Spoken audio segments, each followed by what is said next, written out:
길을 걷다 보면 흔히 볼 수 있는 노란색 보도. 앞을 보지 못하는 시각장애인들에게 나침반이나 다름없는 점자 블록입니다. 그런데 보행약자를 배려하기 위해 설치된 점자 블록 위로 장애물이 버젓이 자리 잡고 있는가 하면 장애인의 각종 안내시설이 제대로 설치돼 있지 않거나 관리되지 않아 시각장애인의 안전을 위협하고 있습니다. 김민욱 기자가 취재했습니다.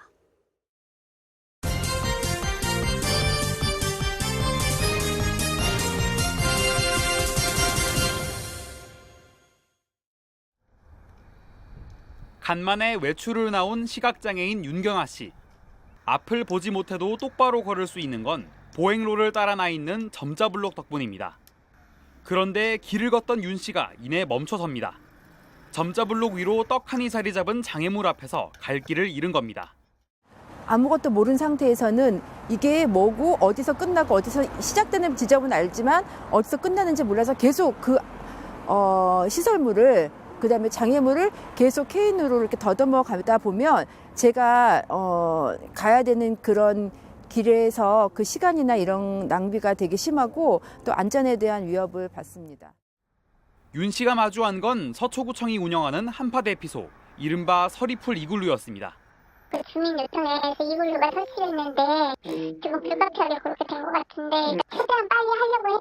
전체를 다 뜯어서 이동을 해야 되니까. 비장애인들의 얼어붙은 몸을 녹이기 위한 편의시설이 도리어 장애인의 안전을 위협하고 있습니다. 하루 종일 사람들로 붐비는 남부터미널 대합실. 역시 시각장애인 점자 유도 블럭이 깔려 있지만 어딘가 허술합니다. 노란 길을 따라가다 보니 사람들이 나란히 앉아 있는 의자와 마주칩니다. 점자 블록 길목을 다른 시설물이 차지하고 있는 겁니다. 생각이 잘 못해보고 시킨 대로 그냥 회사에서 시킨 대로 하는데 의자 또 없으면 또 손님 많이 나. 현행법상 시각장애인 점자 유도 블럭을 설치할 때는 양옆 20cm에는 어떠한 장애물도 없어야 합니다. 하지만 이를 어겼다고 해서 강제로 장애물을 옮길 의무가 없어 규정은 있으나 마나합니다. 게다가 점자 블록은 설치된 위치에 따라 관할도 제각각이라 사실상 관리의 사각지대에 있습니다. 인도라고 하면 도로가 좀 송할 수가 있고 그러죠. 또 아파트 안에 있으면 실은 건축주 또는 관리인이 그 의무적으로 해야 되는 거거든요. 지하철역에서도 시각장애인에 대한 배려는 부족했습니다. 승강장으로 내려가는 엘리베이터 앞. 위급 상황에 쓰이는 비상 버튼을 아무리 눌러봐도 역무실은 감감무소식입니다. 시각장애인들이 늘 불안감을 안고 오르는 에스컬레이터도 위험이 도사리고 있습니다. 반대 방향으로 들어서도 경고음이 울리지 않는 곳이 곳곳에서 확인됩니다. 동거 응원 안 들린다고 알고 있는데 한번 제가 전달을 해보겠습니다. 근데 그게 바로 개선될지는 모르겠는데.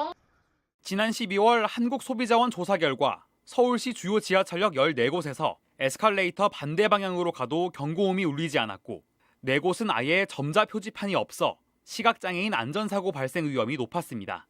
이런 상황에서 턱없이 부족한 안전요원은 또 다른 문제입니다.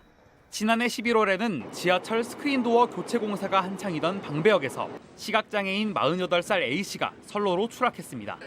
점자 블록을 그대로 따라 걷다 승강장 아래로 떨어진 A씨는 허리를 다쳐 병원 치료를 받았습니다. 당시 승강장에 발 빠짐 주의라는 안내 문구가 붙어 있었지만 시각장애인에겐 무용지물이었습니다. 안내를 받고 싶을 때 그런 도우미들이 있다고는 하는데 안 좋은 요원들이 있다고는 하는데 저희들에겐 피부에 안 닿는 것 같아요. 그게 제일 어려운 점 같아요. 장애인 편의시설 전수조사가 자치구마다 있긴 하지만 그나마도 5년 주기로 진행되는 데다 조사 후 유지나 관리는 이루어지지 않고 있는 실정. 사실상 주민 신고나 민원을 받아 조치에 나서는 땜질식 대처가 대부분입니다. 설치하는 부분에 있어서 저희 이제 장애인 당사자 단체 그리고 어떤 실제 이용할 수 있는 사람들과 좀 소통을 할 수 있는 기회가 더 많이 제공이 돼야 될 것 같은 느낌이 듭니다. 그래서 행정적으로 관리하는 부서가 유기적으로 관리해서 동선이 또 그 환경에 따라서 바뀔 수도 있고 그런 부분을 적절하게 잘 대처할 수 있는. 장애인 일자리부터 장애인 문화 행사, 장애인 교육과 의료 지원까지 해마다 공공기관에서 쏟아내고 있는 장애인 정책들입니다. 서초구에 거주하는 시각장애인은 모두 1,200여 명. 하지만 정작 비장애인들의 편의를 위한다는 이유로 시각장애인의 가장 기본권인 보행권을 위한 노력은 어디에도 찾아볼 수 없습니다. HCN 뉴스 김민욱입니다.